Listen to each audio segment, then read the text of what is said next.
Good morning. I had a longer introduction planned. I was thinking of something around 25 hours and 10 minutes, but I'm not going to do that. I'm going to cede most of my time to the next speaker. I just want to add that in these days, more than ever, I am totally convinced that we need art. We need truth the way only art can tell the truth. We need empathy the way art can hold it. We need mystery the way art can paint it. We need discovery the way art invites our curiosity. And we need beauty the way only art can frame it. We need light along with the shadows, inspiration along with the silence, and all the pauses in between. I met Bruce something like 30 years ago, I don't know the year, at a conference in Chicago called Following Christ. He was leading an arts track, and he prompted and prodded us to pursue and explore and listen and attempt, probe hard questions, and do the work. And over the years, I've seen and heard Bruce speak several times. I've stood before his moving and many-layered paintings. I've observed his generous spirit. I've digested and engaged with his thoughtful reflections. And I've also received his kind and prayerful friendship. Bruce himself knows loss and gain and light and shadow. He has a long list of accomplishments that are easy to find. And in his humility, he asked me not to have that be part of my introduction. But among other things, Bruce is a writer, a painter, a thinker, a pilgrim, a carpenter, a family man, and a friend. Welcome, Bruce. We're ready to receive the good words you bring.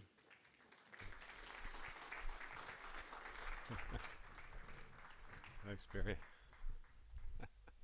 Thanks, brother.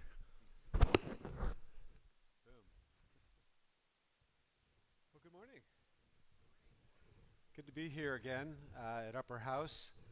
I love the lilt of that upper house. It reminds me of Upper Room, which actually I'm going to get to. But before I start talking, I want to consult a couple of my two most favorite thinkers.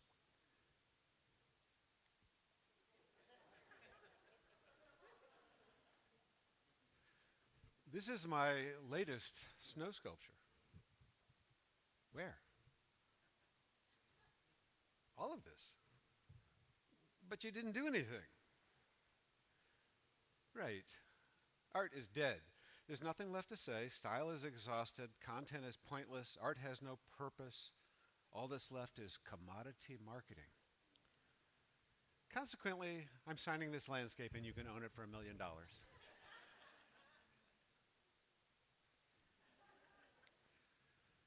Sorry, it doesn't match my furniture.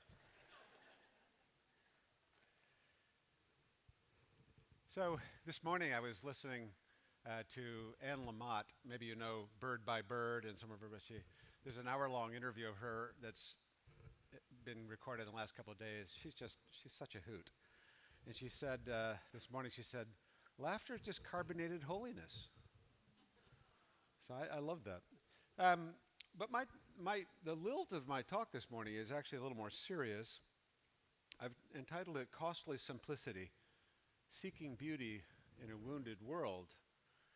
And that's because of my conviction that we are entering into, and are in fact in, a dark period in not just U.S. history, but global history.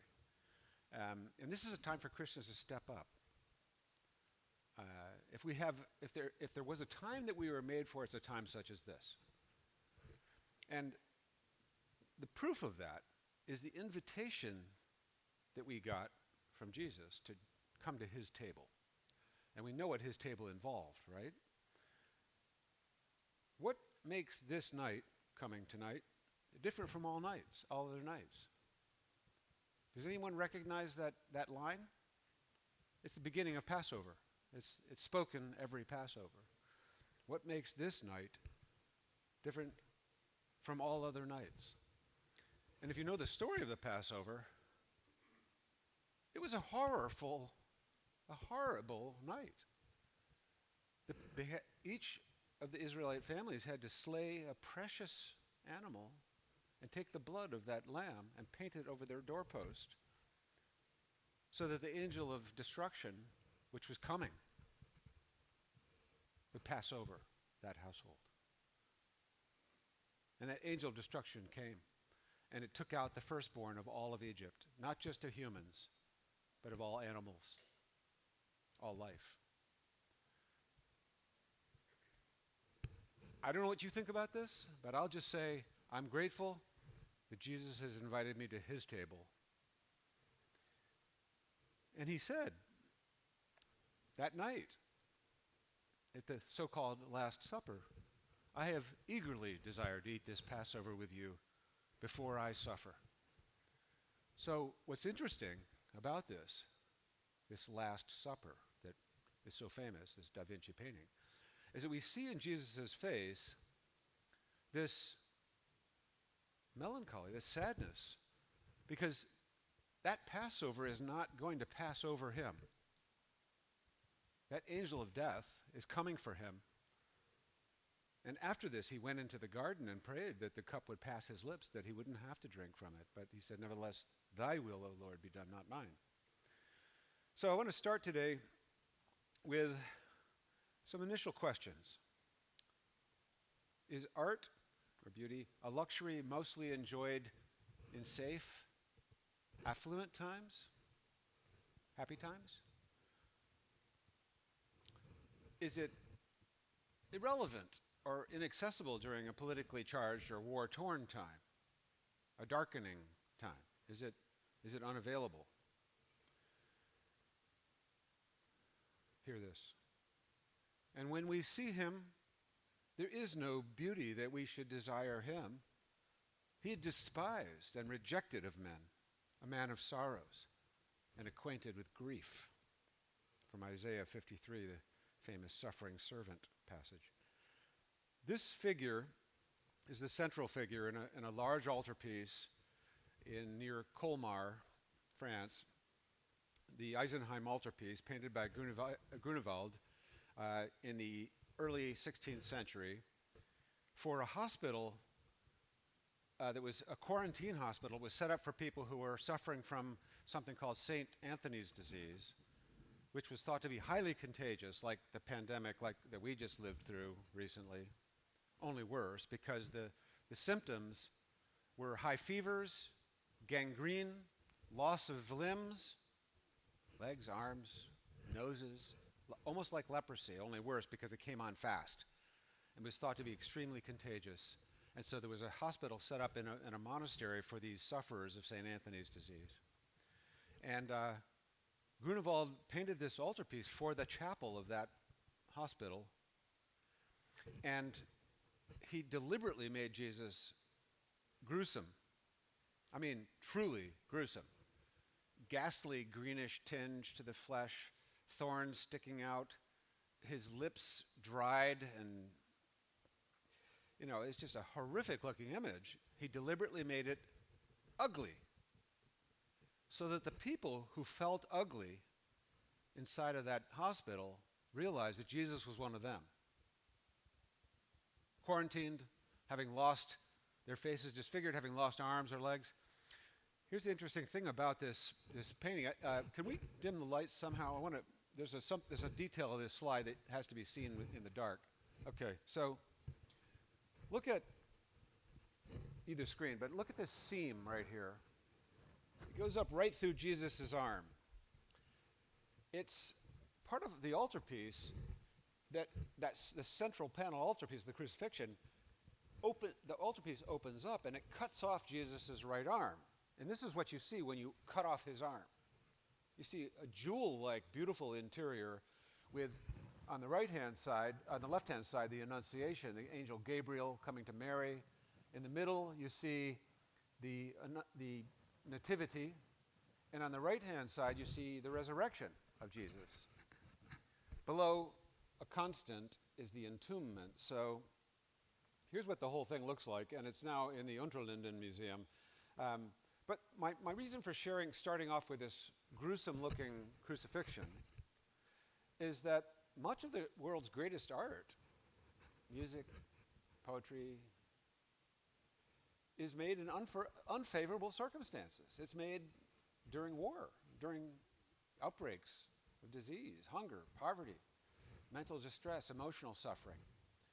So if you have any question about whether beauty is relevant in a time such as ours, well, I think we know the answer to this question. Here's some examples. Olivier Messiaen wrote Quatuor pour la fin du temps, the famous Quartet for the End of Time, in a concentration camp. He was an inmate, along with Henri Okoka, Olivier, Etienne Pasquier, Le Boulaire. These were all famous musicians. He was a famous composer already when he was interred in this camp outside of Paris. And the guards must have known who he was because they smuggled in staff paper for writing music and a little pencil stub that he got to write with, even though no one was allowed that kind of thing in the concentration camp. And then after he had written this amazing piece of music for these other inmates, it was first performed in the concentration camp on borrowed instruments, instruments that were, again, kind of smuggled into the camp by sympathetic guards. It's an amazing piece of music, Quartet for the End of Time. It's not easy to listen to, but it has, there's joy in it, but it takes into account suffering, which is, I think, important. Here's a picture of the man. Another kind of classic example of art made in the midst of difficulty is, of course, our friend Vincent van Gogh, or Van Gogh, as the Dutch among us would say, created some of the most important masterpieces of the 20th century while he was suffering from terrible mental illness. Probably bipolar disease. He may have poisoned himself also by using lead white paint and not washing his hands properly. There are lots of speculation about his illness. But the stereotype of the artist painting in a frenzy or somehow being a bit crazy and hallucinatory and making these great paintings is not true at all. It's absolutely untrue. All you have to do is read Vincent van Gogh's letters, which are readily accessible in most major libraries. And he was thinking about every single painting he did. He was carefully, his journals are full of very careful thought. So they weren't painted in some kind of fit. They weren't painted when he was feeling depressed necessarily, although he was probably, towards the end there, he was probably depressed all the time. Or maybe some manic flights, because there's possibility they had bipolar. But the point is, he made art in spite of his mental illness, in the midst of his mental illness, not because of it. T.S. Eliot wrote his magnum opus, undeniably his greatest work, for quartets during World War II. In fact, probably the most important of the four poems, Little Gidding, was written while the Blitz on London was taking place. The bombs were falling, and Eliot was working as a fire warden. Everybody was conscripted. And so picture this, okay? The bombs are falling. There's fires all over the city. People have fled. The children have been sent out into the countryside to stay with family or people that would house them. Eliot is there in the city as a fire warden trying to write down, whatever he could make of this craziness that was coming. He had already written The Wasteland and J. Alfred Prufrock and some of his more famous poems, and he was well acquainted with the problems of modernity and the enemy and the isolation and the fact that the war seemed to, this may be the end. That was what they were facing, right? World War I was supposed to be the war that end all wars, and it didn't. So he writes in the penultimate stanza of Little Gidding, he writes this: "The dove descending breaks the air with flame of incandescent terror, of which the tongues declare the one discharged from sin and error, the only hope or else despair.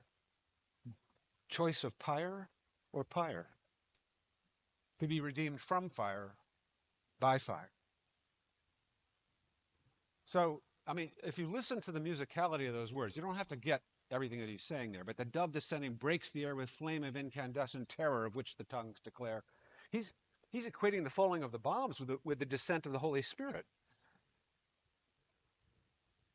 This is the thing about the arts. They push us over the edge where words fall away.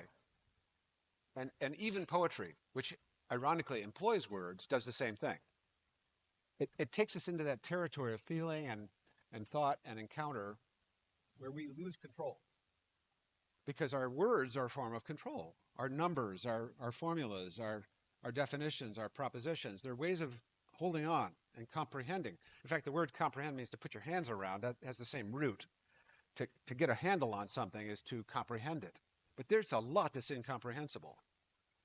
Vedran Smailovic, who is often called the cellist of Sarajevo, was playing while bombs were going off, playing Albinoni's music there out in the midst of ruined buildings. And so he became kind of an icon, a modern icon of this very thing that I'm trying to get at here, which is that beauty is for hard times. It's not a luxury item. It's a necessity. But if art and beauty are in fact relevant, as I think, to hard times, how can we find it? How do we seek it without resorting to stereotypes of the pretty, the sentimental? It's not that we reject what's pretty. It's just that can't possibly encompass what we mean when we say beauty. Cam set it up this morning perfectly by asking the question, is this beautiful? And then showing us a bunch of images that we can't deny their beauty, like that crucifixion by Grunewald. You can't deny its beauty, but it's also horrific. This is where I say the arts push us over the edge into paradox, where we lose control. It's not about us. It's not about our control. It's about entering into having a true encounter with the beautiful, which is much, much bigger than our category of pretty. I mean, 20th century artists dealing with 2 world wars and countless social conflicts rejected beauty. Many of them rejected beauty. These are some famous examples. Guernica, Francis Bacon's self-portrait by Lucian Freud, Max Beckmann's painting Night, etc. And these artists seem to have explicitly rejected the beautiful. In fact, it's sort of summarized in this statement by Theodor Adorno: to write poems after Auschwitz is barbaric. Of course, I don't think Adorno meant that literally at all. I think, of course, you write poems after Auschwitz. But what he was saying is you don't write little ditties. You don't descend into the stereotypical and the ready-made and the formulaic when you're dealing with reality and you're dealing with suffering. So I'm going to look at 3 themes today, and they're pretty heavy duty, and I'm just going to breezily touch on them and then tell you a story. So the first one is incarnation, the idea that all art, all beauty is incarnate. It's embodied. There is no ethereal beauty that's disconnected from embodiment. Beauty, by definition, is incarnational. It's the creation. Secondly, hospitality, which may come as kind of a surprise initially, but I'm convinced that beauty is only experienced communally. It can only be experienced by you being invited. That's why when we see something beautiful, we say, hey, come look at this. It's the first thing we do when we see something beautiful. We want to share it because you can't enjoy beauty by yourself. But it's shared in a form which I hope to expand on a little bit here of symbolic. And then finally, a phrase that came to me when the publisher had approached me originally for the book that just came out that I wrote, and I gave it the title Unguarded Gaze, and they said, well, that's a bit obtuse, and they renamed it Makers by Nature, which I think is a fitting title for the book. But what I mean by an unguarded gaze is this costly simplicity that's at the heart of what I want to talk about here, which is letting down your guard and seeing the unity, seeing this costly simplicity. It comes from a phrase also from the very last stanza of 4 Quartets by Eliot. And this is how this goes. So, I see some people taking notes. Put down your pencils for a minute and just let this musical language fall on you. You don't have to understand it. This isn't about comprehension. Just receive it, okay? With the drawing of this love and the voice of this calling, we shall not cease from exploration, and the end of all our exploring will be to arrive where we started and know the place for the first time.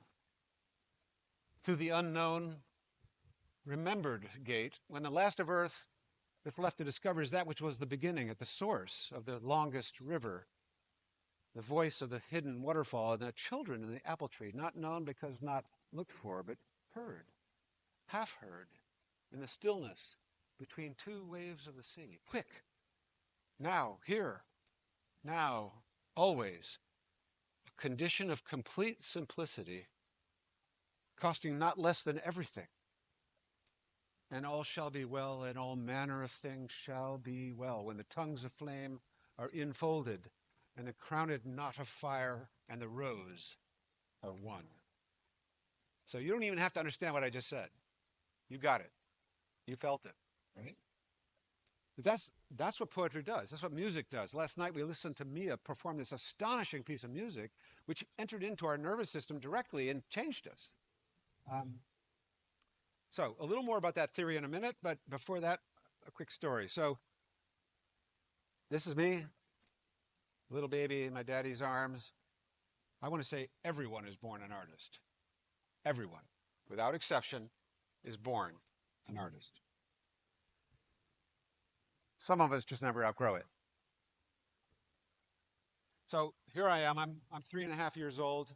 I'm in the backyard of our little cubicle of a house in Richmond, Virginia, and it's spring, and I'm probably still in a diaper, but I have this physical reaction to something, and it's a carpet of these perfect little globes all over the backyard, and I'm absolutely overwhelmed.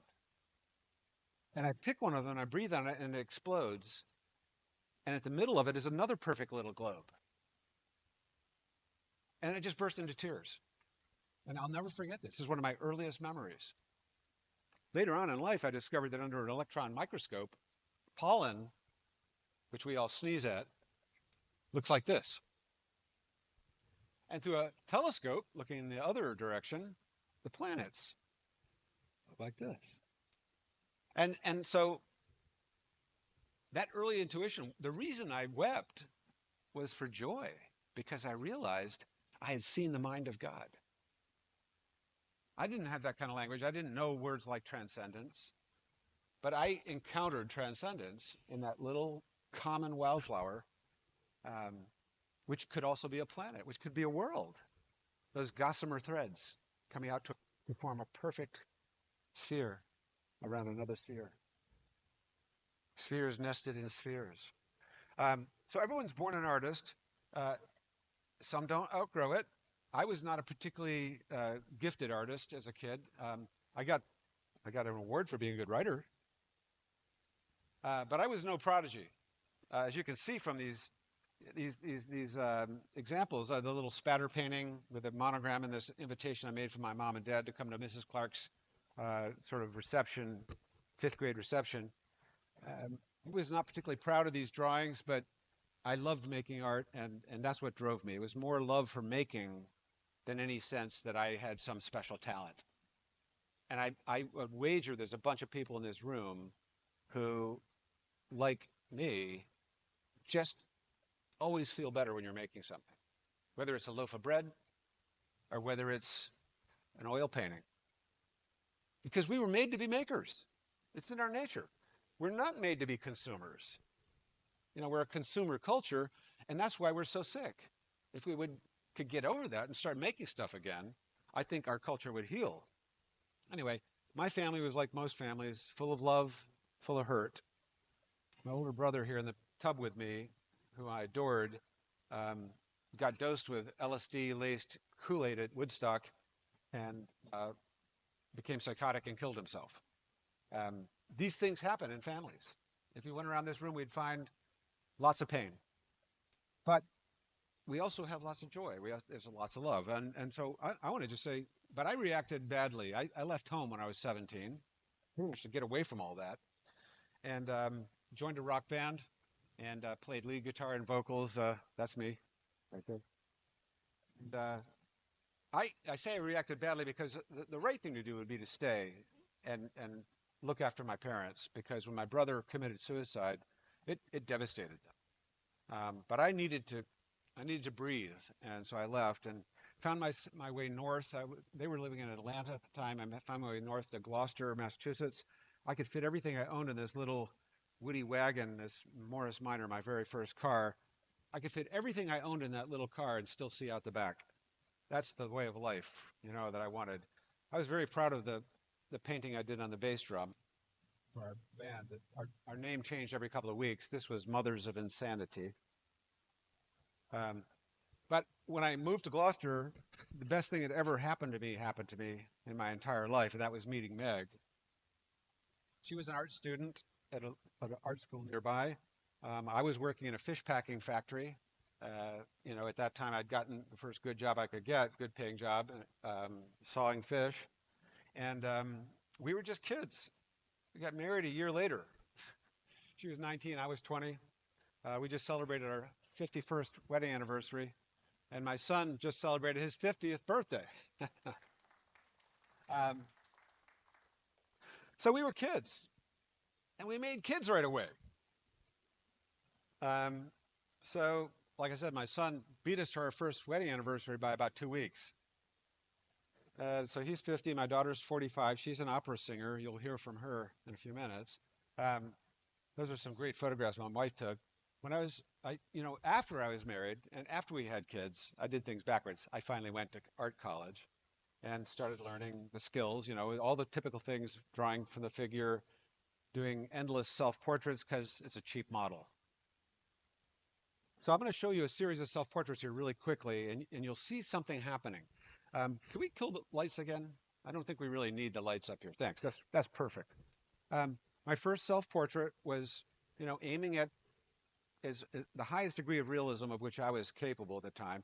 I wore this leather cap all the time because my part-time job was as a cab driver. And one of the fellow students said, "Bruce, why are you always wearing that silly-looking hat?" And my teacher stood right in front of me, the professor, and said, "He's wearing it because the visor cuts out the light, the glare, and he can judge the color relationship better." And I said, "Yeah, that's why I'm wearing that hat." So another self-portrait a year or two later, and trying to get a little more proficient, but also get a little more expressive. My first year in grad school, the influence of my mentors there, Philip Guston and James Weeks, was to loosen it up, Bruce. Loosen it up. So I started, painting a little more loosely. And I think at that time what started happening is an interiority started emerging in the paintings. It wasn't just about the way things look, but how things feel, about where we live below the surface of the skin. That's what started coming out in the work. And you can see that in this progression where a loss of detail, but an increase of expressivity. And the paint itself, I don't know if I had a close-up, you'd see the paint in this painting was very thick and very brushy, and it was done very quickly. And actually, speaking of paint and texture, that same year in grad school, not only did I loosen it up, but I started using a different medium, which was hot wax and pure pigments mixed together. And it would congeal the minute it would hit the surface. So you could build up the surface and you could get a very expressive effect. And that's what I discovered in this other self-portrait I did, where it really is just an internal self-portrait. And it was the first painting I ever gave a title to. It's kind of a pretentious title, isn't it? Painter. But I think that's what I was after. I was trying to get at something other than just the appearance of things. And so that during grad school, I loosened up a lot.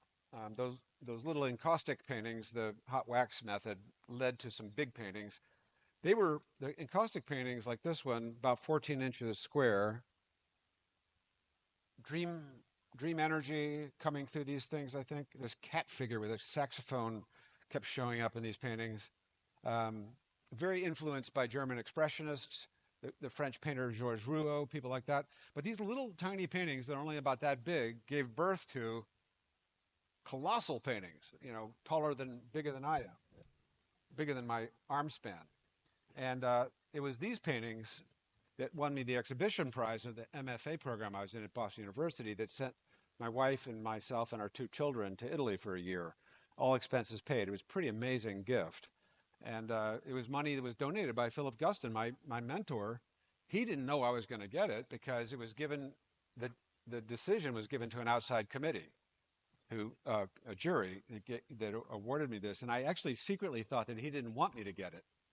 So I always felt a little guilty that I was using Phil's money to live it up in Italy, When I got back, I continued. When we got back from Italy, I continued. I got my very first studio. This gives you a sense of the scale of the work. This was in a place called Dorchester, which is a kind of was at the time a low rent district in Boston. And another great photo by Meg. At that time, I was doing these, only way to describe them is sort of psychological narratives. Those internal self-portraits gave way to these strange, dramatic, theatrical-looking images, very large paintings with titles like The Bribe, The World, the Flesh, and the Devil, Garden, as in Garden of Eden, but it's kind of a garden of discontent. But if you notice in both of the paintings, The Bribe and The World, the Flesh, and the Devil, the temptation, the figure, kind of a self-portrait, I guess, holding a black book. There's a reason for that, because up to that point, I'd been following a guru from India named Meher Baba. I was involved in Eastern philosophy and Eastern mysticism and meditation and so forth. And Baba said to us, his disciples, if you want to follow me more perfectly, don't change your religion. If you're a Jew, become a good Jew. If you're a Hindu, become a good Hindu. If you're a Muslim, become a good Muslim. Go to the heart of your religious faith. Don't change your religion. And so I thought, well, I guess I'm a Christian. I was born into a family that was nominally Christian. So I said, what do Christians do? Christians read their Bible. So I started reading the Bible. And it made its way into my paintings, but it also shook me up, something terrible. It ought to be an X-rated book. And actually, I've got a new title for the Bible. Boy, am I nervy. Plan B. All right? How does that sound? That's what it was for me. Plan A never works out. So plan B is, plan A would have been that Adam and Eve would live forever in joy and happiness and peace and shalom. It didn't go that way. What's plan B? Jesus. Well, I became a Christian. I was 30 years old, gave my life to Christ. One of the guys sitting in this room knew me before that, and it was a tumultuous time. I almost lost my marriage because Meg said, I am not going to be married to a Bible maniac. The way she tells the story is that within 10 months, she had seen such a change in my attitude, in my character, that she was willing to even try coming to church. And then she ended up devoting her life to Christ. Both my children, independently of us, became Christians. But I naively assumed that because I was now a Christian, I had to go back to painting realistic art. And so I did. Painted a portrait of Meg, the bridge at the end of our street. And then, but one of my students, around this time I started teaching at Gordon, one of my students said, Professor Herman, I think your earlier work was more interesting. Well, obviously I gave permission to my students to talk back. But anyway, I took that to heart and began trying to apply some of the expressionistic background that I'd had to my understanding of what it might mean to make images that might be fitting for Christians. So I made a series of paintings about Good Friday, which is coming up, folks, and rather dark paintings. Right around this time, in the 1990s, early 1990s, Meg and I were able to save up enough money from buying and selling houses that we fixed up, because I was a carpenter by trade at the time, before I got the job at Gordon teaching. So we were able to build our own house.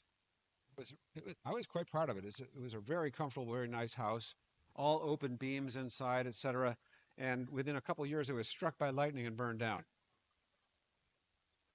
You know what insurance companies call that?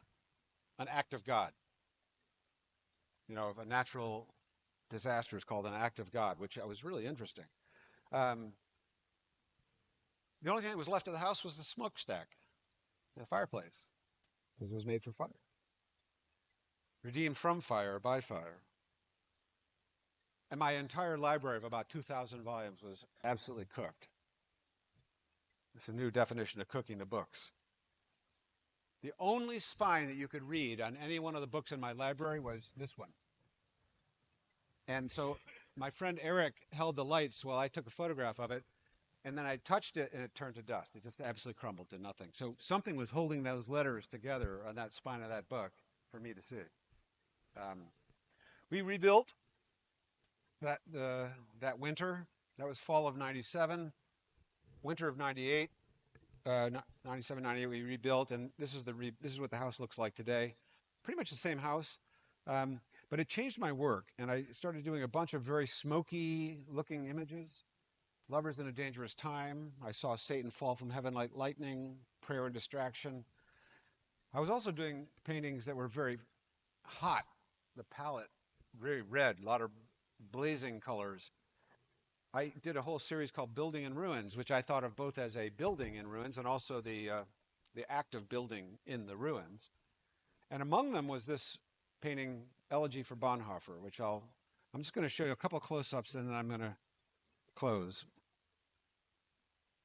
You know the story, Dietrich Bonhoeffer was part of the plot to assassinate Hitler, even though he was a total pacifist. He violated his own conscience, he said, in order to do the right thing. When does that happen? Well, thankfully, rarely, but sometimes it does, where you have to do the right thing, and the right thing puts you in a very confusing situation. And he did it. He became part of it, and then he was found out, and he was executed. He was hung by the neck, but I could not picture painting a hanged man. So what I did was I suspended him upside down, or a figure upside down, descending into a field of pure gold leaf. It almost seemed to me, subjectively, when I did this painting, that the figure seemed to be dissolving, but also the Nazi death camp behind him was dissolving. So his life for the life of the world, his life to bring down the edifice of Nazism. Another one from that period, entitled Called. I did a series of paintings of the Virgin Mary that I wanted to make her really seem like who I think she might have been, rather than this sort of goddess figure. This painting, Betrothed, is a portrait of my daughter the night before she was married. It's a large painting, but also participates in that ruination that was in the earlier paintings. Another one from the life of the Virgin Mary entitled Overshadowed, which is the only time I've never seen a painting of her when she received the Christ into her womb. This is part of a triptych, read right to left, with the angel Gabriel coming and saying, "You're going to give birth to the Messiah." She says, "How can this be? I'm a virgin." She's a covered vessel. The overshadowing, I couldn't picture her being overshadowed. The angel said the Holy Spirit would overshadow you. I couldn't picture her being overshadowed by shadow, because in God there is no darkness. So I surrounded her with gold leaf, and then she meets Elizabeth, who is pregnant with John the Baptist. This is from that same series, Second Adam, Magnificat, and here are some installation shots in Italy. It toured around the country, this body of work, most recently at a church in Virginia for about 6 months. Right now it's in wooden crates in my basement, which just seems strange. I love to do collaborations. I did a collaboration around Eliot's Four Quartets, which is why I've memorized a bunch of the poetry, with Mako Fujimura, Chris Theophanidis, and Jeremy Begbie. Another collaboration with a poet and composer, Malcolm Guite and Jack Redford, Ordinary Saints. And then this is what's in the studio right now. I started this a couple weeks ago. I am somehow returning to the place where I started and knowing it for the first time. This is the way I was painting in graduate school. I'll be honest, I don't really understand these paintings. I've just done them. They're very raw. I think they may have something to do with what's going on around us. A falling man, a drowning man, a family in tumult, maybe an immigrant family, maybe the Holy Family, a woman being tormented by a demonic figure. This man drowning figure bears some kinship with these drawings that I've been doing, and I think those drawings have a kinship with Kata Kollwitz, whose image I started with. She was painting between the wars, drawing between the wars. So back to the theory just for another 2 minutes. I think I've almost overstayed my welcome here. So embodiment, beauty is only encountered when it's embodied. It's only shared. It's only encountered when it's shared, when there's hospitality, when there's welcome, when there's a sharing of people. And then it's only encountered when we let down our guard, when we have an unguarded gaze. You can't encounter beauty if you don't let down your guard. And I would argue you can't encounter a work of art unless you let down your guard. You might bring your preconceptions to it. You might say, oh, I know where that belongs. I can categorize that piece. But you won't encounter the work itself unless you let down your guard. So I'll leave you with a couple of interesting quotes from Eliot. For most of us, there is only the unattended moment, the moment in and out of time, the distraction fit, lost in a shaft of sunlight, the wild time unseen, or the winter lightning, or the waterfall, or music heard so deeply that it's not heard at all, but you are the music while the music lasts. These are only hints and guesses. Hints, followed by guesses, and the rest is prayer, observance, discipline, thought, and action. The hint, half guessed, the gift, half understood, is incarnation. It's from four quartets as well. In this quote from Hans Gadamer on hospitality, the symbol is the other fragment that has always been sought in order to complete and make whole our own fragmentary life. The meaning of art, in this sense, does not seem to me to need to be tied to special social conditions, such as was the meaning given to art in the later bourgeois religion of culture. The experience of the beautiful in art is the invocation of a potentially whole and holy order of things, wherever it may be found. And he's getting this idea of the symbol in hospitality from this old practice of Roman and Greek times of a little tile that was called a tile of welcome, a tessera hospitalis, about the size of your thumb in the form of a handshake. And you would break it when someone came to your house for the first time. And as they walked across the threshold, you would hand them a piece of that tile that had just been broken and say, henceforth, you and anyone with whom you share this piece of tile is welcome in my home. Only the two pieces must be fitted together.